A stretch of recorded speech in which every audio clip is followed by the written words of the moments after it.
Olá, mais uma vez juntos para falarmos de fé, de esperança, de coragem, de nunca desistir apesar das circunstâncias. Porque Creia Somente fala disso, de andarmos pela fé, de olharmos para cima, de olharmos para aquele Jesus Cristo de Nazaré, que nos dá toda a resposta, todo o consolo e nos dá a fé que precisamos para continuar. Sobre esta palavra eu quero começar com uma frase que diz assim: a fé não vai contra as evidências, a fé vai além das evidências.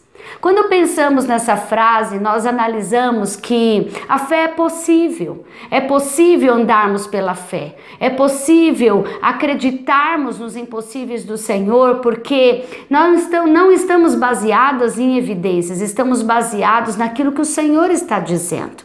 E quando fala que a fé, ela não vai contra as evidências, ela não está dizendo que é algo que não podemos ver, não podemos enxergar, que estamos vivendo em utopia. Não, a fé é real. Ela enxerga as coisas reais, ela está no natural, porém a fé nos leva a viver o sobrenatural apesar daquilo que está à nossa frente. Então hoje eu quero te dar uma fórmula para descansar no Senhor.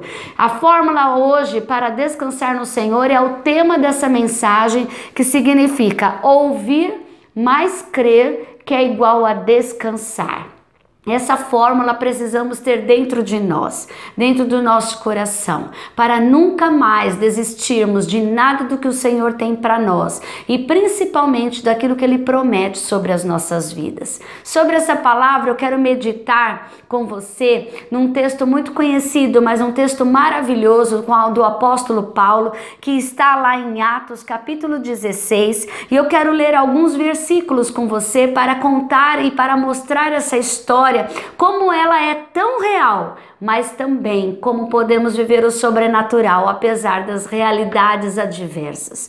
Diz lá no versículo 10 do capítulo 16 de Atos, diz assim: e logo depois desta visão, procuramos partir para a Macedônia, concluindo que o Senhor nos chamava para lhes anunciarmos o Evangelho. É interessante que começa já essa mensagem, esse capítulo, dizendo que o apóstolo Paulo, ele estava tendo um tempo com Deus. Ele, o seu companheiro Silas, estava junto, eles estavam buscando ao Senhor e Deus deu uma direção a eles. Às vezes nós não entendemos o porquê estamos vivendo determinadas coisas, apesar de Deus nos dado uma direção. Deus deu a direção, mostrou a eles, deu testificação no coração deles que eles deveriam ir para a Macedônia, e assim eles foram. E a partir do versículo, vamos ler a partir do versículo 22, teve algo que aconteceu com eles que foi muito ruim, apesar das circunstâncias. A palavra de Deus mostra que eles foram vitoriosos. Diz lá no versículo 22, e a multidão se levantou unida contra eles, e os magistrados, rasgando-lhes as vestes, mandaram açoitá-los com varas. E havendo-lhes dado muitos açoitos, os lançaram na prisão, mandando o carcereiro que os guardasse com segurança, o qual, tendo recebido tal ordem, os lançou no cárcere interior e lhe segurou os pés no tronco. Perto da meia-noite, Paulo e Silas oravam e cantavam hinos a Deus, e os outros presos os escutavam. E de repente sobreveio um tão grande terremoto que os alicerces do cárcere se moveram, e logo se abriram todas as portas e foram soltas as prisões de todos.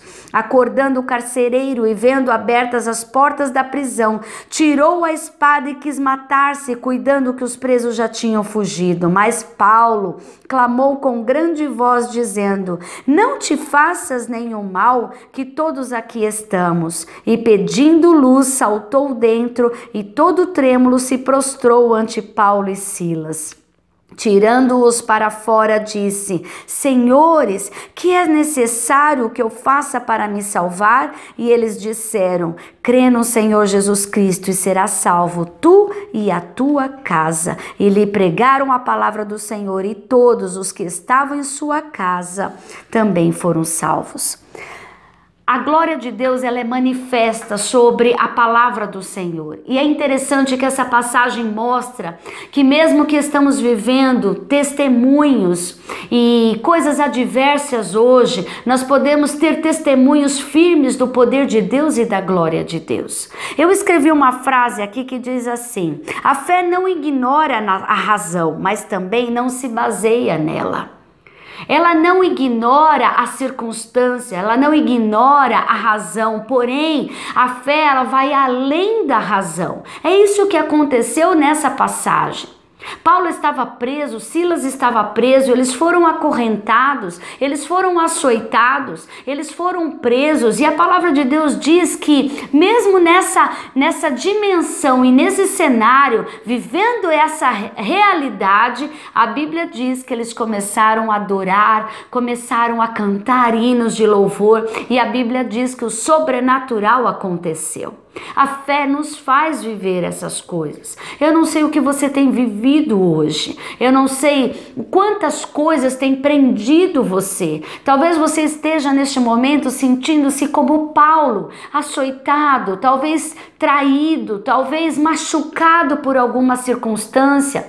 Às vezes até ter feito algo que Deus mandou você fazer. Como Paulo, ele foi à Macedônia para cumprir o seu chamado.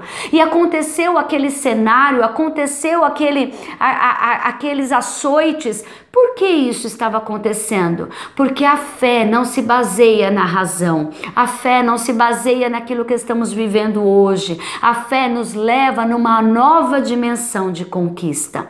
Foi depois que Paulo e Silas começaram a adorar. E aqui no versículo 25, perto da meia-noite, Paulo e Silas estavam adorando, cantando hinos. E a palavra de Deus diz que aconteceu um milagre.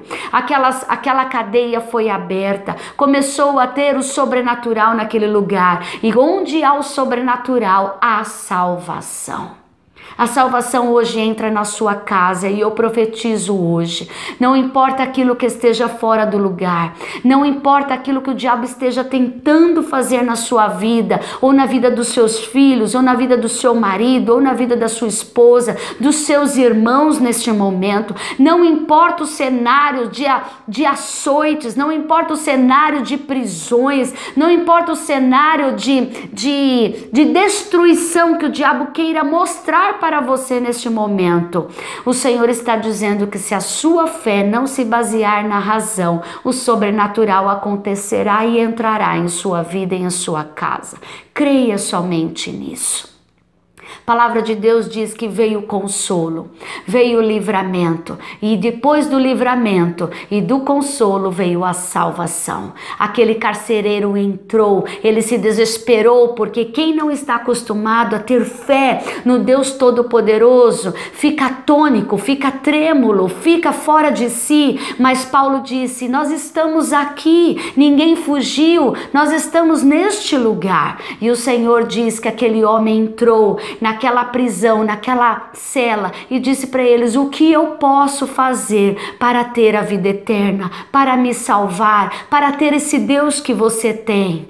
É isso que você vai viver, e eu profetizo agora em nome de Jesus, que os teus testemunhos, mesmo aqueles que são de destruição, que muitos dedos estão apontando para você hoje, mostrando o quanto você está preso, o quanto você está traído, o quanto você foi açoitado, esses mesmos dedos que estão te apontando serão aqueles que verão o testemunho de Deus na sua casa, na sua vida, e também eles vão querer e terão o Deus Todo-Poderoso dentro de si, porque eles vão fazer e querer, como aquele carcereiro, ter a vida eterna.